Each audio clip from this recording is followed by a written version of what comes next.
মদিনার তপ্ত রৌদ্রের মাঝে এক টুকরো শীতল প্রশান্তি ছড়িয়ে আছে কাব ইবনু মালিকের খেজুর বাগানটিতে। চারদিকে বাতাসের শোঁ শোঁ শব্দ, আর গাছের পাতায় পাতায় সেই বাতাসের মদিরা।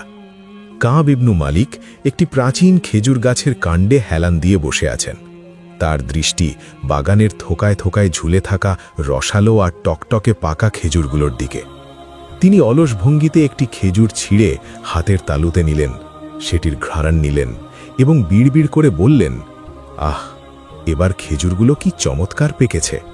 মদিনার এই শীতল ছায়া আর এমন ফলবতী বাগান ছেড়ে এই প্রচণ্ড দহনকালে দূর মরুর পথে বের হওয়া সত্যিই বড় কঠিন। ঠিক সেই মুহূর্তে বাগানের বাইরের ধুলিমর পথ দিয়ে তার এক প্রতিবেশী দ্রুত পদে হেঁটে যাচ্ছিলেন। তার কাঁধে যুদ্ধের বর্ম এবং হাতে একটি দীর্ঘ বল্লম। কাবকে নির্ভর হয়ে বসে থাকতে দেখে তিনি থমকে দাঁড়ালেন। চোখে বিস্ময় নিয়ে প্রতিবেশী ডাক দিলেন, হে কাব, তুমি এখনও এখানে এমন নিশ্চিন্তে বসে আছো? তুমি কি শোনোনি আল্লাহর রাসূল সাল্লাল্লাহু আলাইহি ওয়াসাল্লাম তাবুক অভিযানের চূড়ান্ত ঘোষণা দিয়েছেন? আরবের দিগন্ত আজ যুদ্ধের দামামায় কাঁপছে।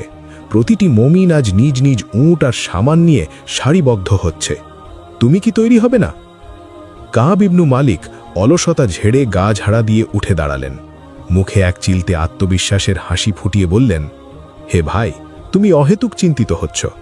আমার প্রস্তুতির জন্য তো সামান্য মুহূর্তই যথেষ্ট। তুমি কি জানো, আমার আস্তাবলে আজ একটি নয়, বরং দুটি বলিষ্ঠ ও তেজি উট প্রস্তুত আছে। ইতপূর্বে কোনো যুদ্ধের সময় আমার কাছে এমন উৎকৃষ্ট সাওয়ারি ছিল না। তোমরা অগ্রসর হতে থাকো, আমি কাল সকালেই সাজ সরঞ্জাম গুছিয়ে নিয়ে তোমাদের ধরে ফেলব। আমার উটজোড়া বাতাসের বেগে পথ পাড়ি দিতে সক্ষম। প্রতিবেশী চলে গেলেন, কিন্তু কাবের সেই কাল আর আসে না।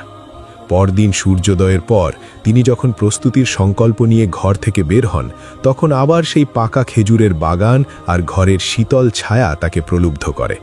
তিনি মনে মনে ভাবেন, এখনও তো অনেক সময় আছে, আজ না হয় কাল যাব। এভাবে প্রতিদিন তিনি নিজেকে প্রবোধ দেন।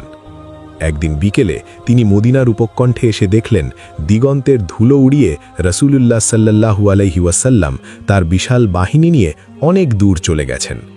কাব ধুমকে দাঁড়িয়ে সেই ধুলোর মেঘের দিকে তাকিয়ে রইলেন। তার মনের এক কোণে ভয় জাগল, কিন্তু তার তেজি উটের দম্ভ তাকে আবারও আশ্বস্ত করল, আমি চাইলে এক দৌড়ে ওদের ধরে ফেলব। কিন্তু হায়, সেই শুভক্ষণ আর এলো না। দিন যায়, রাত আসে। কাব ইবনু মালিক যখন একা মদিনার জনশূন্য পথে বিচরণ করেন, তখন তার অন্তর হাহাকার করে ওঠে। তিনি দেখতে পান, মদিনায় আজ কেবল তারাই অবশিষ্ট আছে যাদের মুনাফিক